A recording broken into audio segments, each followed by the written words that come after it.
Señal directa. 7 de la mañana con 47 minutos. El doctor Roberto Castelán ya estaba preparado con su comentario de esta mañana de lunes. Doctor, ¿cómo le va? Muy buenos días. ¿Qué tal, Belén? Muy buenos días. Muy buenos días, Sonia, y un excelente inicio de semana a todos nuestros radioescuchas y televidentes del Sistema Universitario de Radio y Televisión. Este 30 de agosto, que es el Día Internacional de la Violencia de las Víctimas de la Desaparición, fue inaugurada en Lagos de Moreno la exposición Huellas de la Memoria. Llegaron a Lagos de Moreno las Huellas de la Memoria, una exposición que es para recordar como una forma de resistir, para recordar como una forma de transmitir y sensibilizar sobre los pasos, sobre el largo camino de los familiares de las víctimas de las desapariciones, y destacar pues que esto tiene que dejar una huella en nuestra sociedad. La exposición de principio pues puede ser muy simple, sin embargo es muy simbólica y pues muy directa.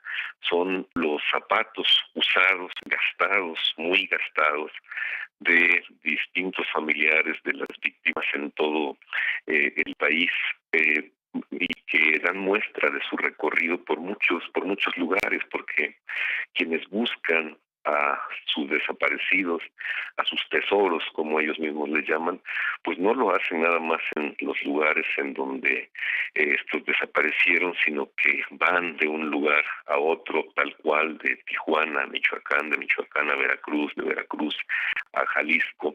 Es una búsqueda ardua, dura, por aquellos seres queridos. Entonces, estos zapatos son zapatos llenos de polvo, zapatos que han estado en lugares pues en donde se han descubierto las llamadas narcofosas, en lugares muchas veces inaccesibles. Hay que recordar que hay madres de los desaparecidos que tienen que aprender rapel, entre otras cosas, tienen que hacerse especialistas en una gran cantidad de disciplinas, como hasta genética, para estudiar el ADN.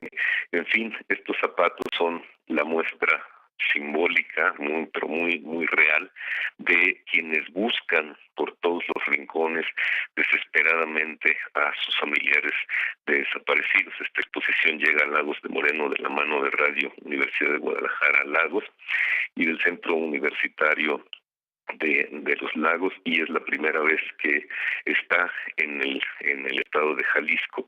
Esto ha estado dando vueltas por varios países del mundo, pues para dar a conocer lo que está sucediendo en México frente a esta enorme y difícil realidad que ya nos rebasa. Las condiciones, insisto, sobre esto, de los familiares de los desaparecidos, pues son sumamente difíciles, sobre todo desde el mismo momento en que el familiar tiene un desaparecido. Este familiar o estas familias son sometidas a terribles presiones de todo tipo. Yo podría mencionar tres.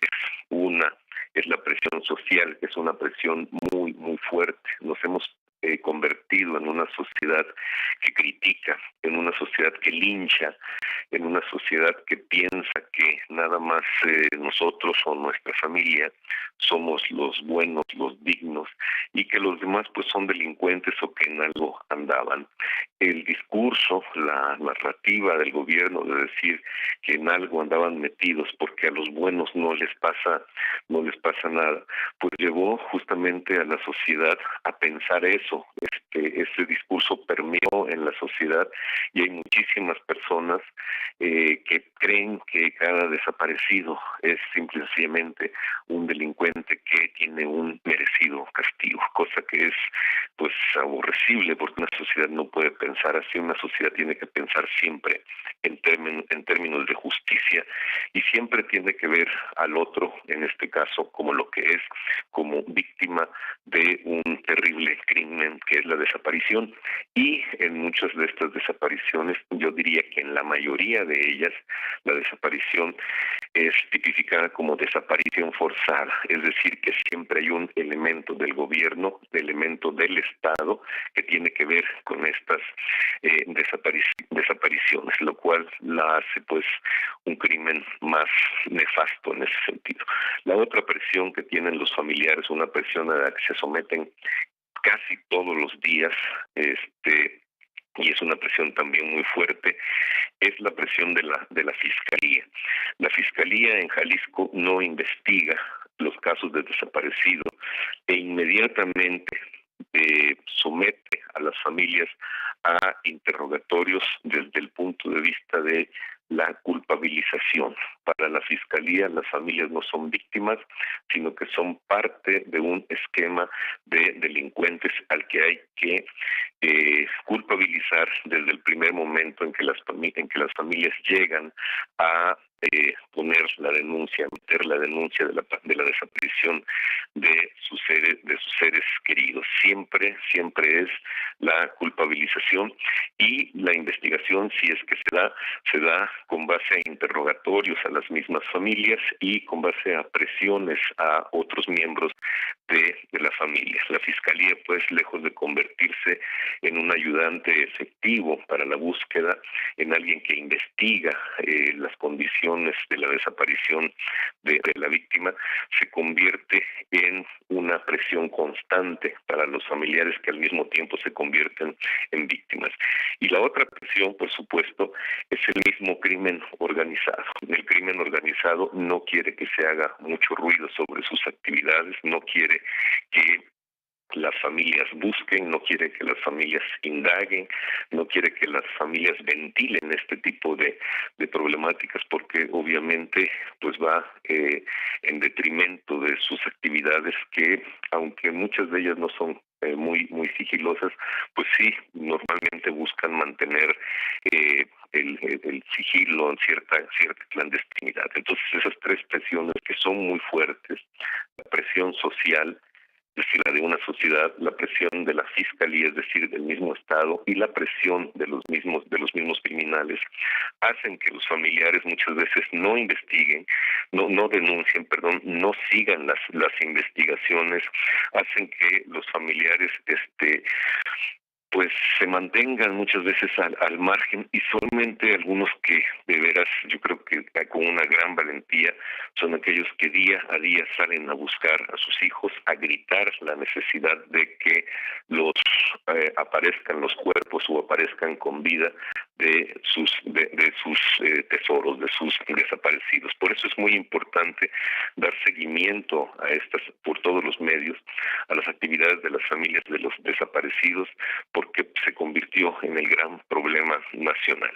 Y esto lo digo también por el mismo 30 de agosto, en donde el gobernador del estado habló ya tardíamente, ya en el ocaso de su sexenio, para decir que está elaborando un diagnóstico que va a presentar en 15 días, que tendría que estar el 15 de septiembre, que es más o menos un mapa en donde se dan las condiciones, dice que es un registro claro y transparente de la situación de los desaparecidos en nuestra entidad. Yo creo que esto es ya muy tarde, cuando en su gobierno, en su sexenio, se duplicaron las desapariciones en Jalisco. ¿Por qué hace esta especie de, pues no sé, indicadores, registro, como él mismo le llama, mapa, un mapeo de cómo está la situación de los desaparecidos en el estado al final de su sexenio? ¿Por qué no lo hizo antes? ¿Por qué no intentó detener, ni siquiera evitar la duplicación, sino detener ya el número de desaparecidos en Jalisco, los cuales, pues, por supuesto, se duplicaron en su sexenio? Hay una necesidad de atención muy fuerte a las familias de los desaparecidos, no este tipo de propuestas burocráticas del gobernador, propuesta que por lo demás él mismo sabe que no le va a servir para nada. Ya él no pudo hacer nada, no quiso hacer nada, mantuvo una fiscalía terriblemente ajena a esta problemática, y no creo que en los pocos días que le quedan queden a su gobierno vaya a hacer absolutamente nada lo que tenga que hacer. Yo creo que se tiene que atender a las familias, debe de haber propuestas muy serias para ello. Hay que entender que hay huérfanos en total abandono. Hay que entender que las familias están gastando muchísimo dinero, están gastando no solamente sus zapatos, como lo muestra esta exposición Huellas de la Memoria, sino que están gastando sus vidas, sus bienes en la búsqueda por sus familiares. Hay familias rotas, hay personas que tienen que abandonar su trabajo para buscar a sus hijos y a sus desaparecidos. Yo creo que es necesaria una pensión o un programa para víctimas de desaparecidos, para víctimas de la violencia, porque ya tenemos que empezar a hablar en términos concretos y no en un tipo de promesas burocráticas como lo está haciendo el gobernador del estado. Este es mi comentario para el día de hoy. Doctor, como siempre, un gusto escucharle, un gusto saludarle y lamentablemente pues estas historias que ya nos trae usted de nueva cuenta aquí a la mesa con estos padres que buscan a sus hijos y a sus hijas desaparecidos, en cada uno de ellos una historia triste, una historia trágica. Sí, así es, y desatendida sobre todo. Lo más importante es eso, que nos hemos vuelto muy insensibles y con autoridades muy ineptas, pues obviamente este número de víctimas va a seguir lamentablemente creciendo como está sucediendo día con día. Doctor, como siempre, un gusto saludarle y escucharle. Un abrazo, buen día y feliz semana. Muchas gracias, buenos días. El doctor Roberto Castellán con su colaboración, su comentario en esta mañana de lunes. Vamos a la pausa, regresamos para hacer un recorrido por la información nacional e internacional más importante de las